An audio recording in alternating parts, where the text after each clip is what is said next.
I've been waiting to talk about this episode ever since it was released last month, but now I'm ready.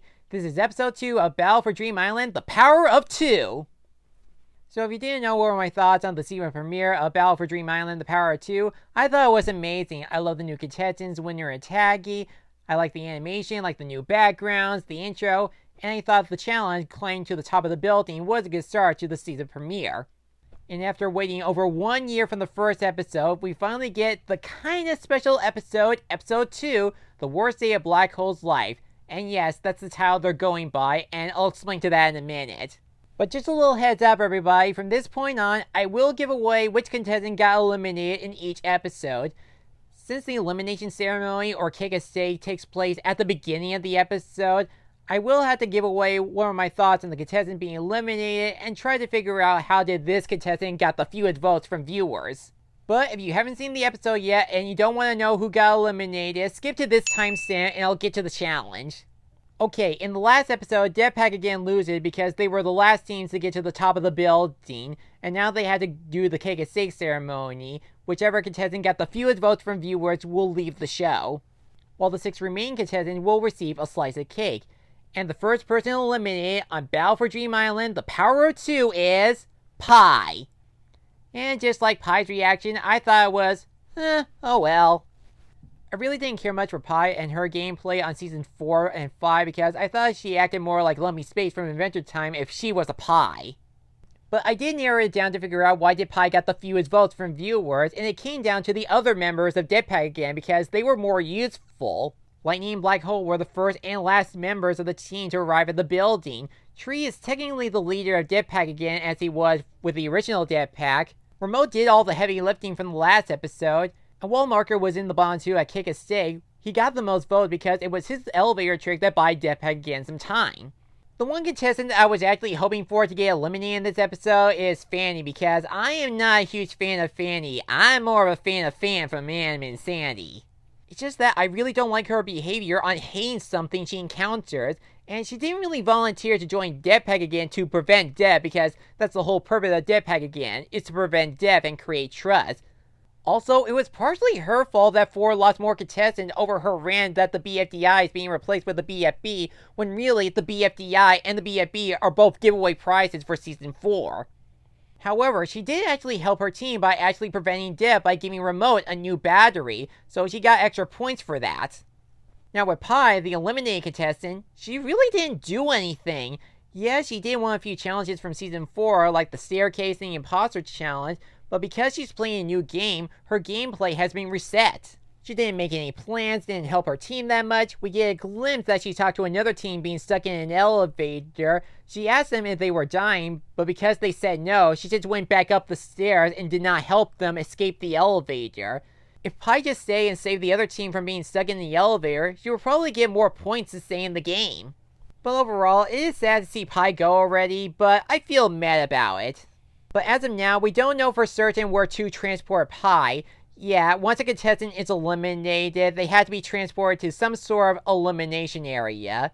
2 did the zoom out thing and then they clapped both their hands and squished Pie like a bug and she disappeared just like that. Now for the second contest, it's a time limit challenge. The teams must gather as many blocks as they can to build the tallest tower. The team with the shortest tower will be up for elimination.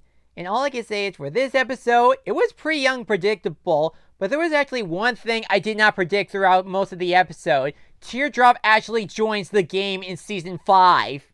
Yeah, so just to recap, in the Season 4 finale, Teardrop mysteriously disappeared after they resolved the whole BFDI and 4 conflict, but it turns out she went all the way over to the other side so we can join the game and win 2's limitless power. She doesn't become a cameo or anything, she actually joins the game because 2 actually wants more players. When it was confirmed that Teardrop was joining the Power 2, I felt conflicted about it. Yeah, I like Teardrop, she was a good contestant, I even rooted for her in Season 4 after Bola was eliminated, but it's too early to add more players to the Power 2, especially since we just eliminated 1 person, and now we're back at 42 contestants again. So to make this fair as possible, Teardrop has to be a team all by herself. She can't join other teams because they're full, and she can't join Jetpack again as a replacement for Pie because they just went through the elimination ceremony and that would just retcon their punishment for losing the last challenge.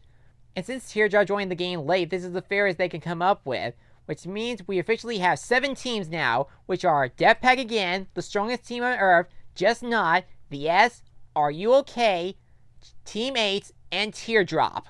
So while Teardrop joining TPOT was the most unpredictable thing I ever saw on The Power of Two, everything else felt unpredictable in this episode, because I had no idea who would be up for elimination. Everyone's trying different ways on how to keep their tower up and how to sabotage the other teams. You got Golf Ball coming up with a perfect stack for their tower, teammates trying to cheat their way to victory by using glue, and Deadpack again tried to sabotage the other teams by stealing their blocks. And you want to know why this episode is called The Worst Day of Black Hole's Life? It's because everybody's been messing with him since he is a black hole and he's trying to prevent everyone's death. But everyone like Teardrop and Pen are trying to make him cause death unintentionally, and he doesn't like that. On top of that, you actually feel bad for Black Hole. He doesn't want to hurt anyone, he wants to be nice is all.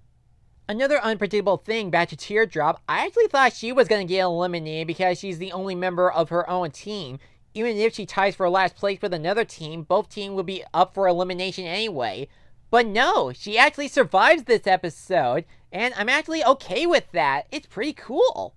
I really have no idea if Teardrop really is going to make it to the merge all by herself, so we're just going to have to wait and see how this goes. There were some other things in the episode I did like. I did like that they brought back the recovery center, which is this machine whenever a contestant dies, they use this thing to bring someone back from the dead. But apparently there's this small bit that's been covered up by the top of the box, and we have no idea what it is. We have no idea if it's going to be an advantage or a disadvantage for everyone that wants to use it. We get an interesting conversation between Gady and Two, with Two explain what's their identity, because all they know about themselves is that they're green, they're a number, but what else is there? In fact, what's even ironic is that Two actually hates math, even though they're a number, so they decided to become a host.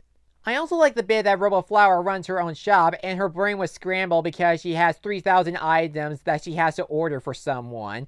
I'm betting it's Cloudy because he's always upset on collecting stuff. The only issue I would have with this episode is that it's too long, as in 36 minutes long, which is ironic since it is a time limit challenge and they have 25 minutes to stack some blocks.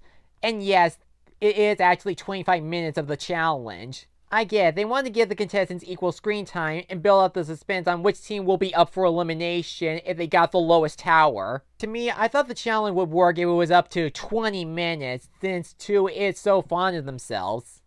So while I still think the first episode of The Power of Two was great, I thought the second episode was pretty good. I have no idea when episode 3 is going to come out, but I do know for one thing that they're going to try to make a new song for the Cake of Steak ceremony. So if you're still waiting for that special second episode of Battle for Dream Island, The Power of Two, it's there. Just lower your expectations a little bit since it is over 36 minutes long. But for right now, let's just hope that the third episode of The Power of Two is coming up really soon. Who will be eliminated in the next episode, and what other challenges await for the official Final 41? You're not going to miss this on the next episode of The Power of Two.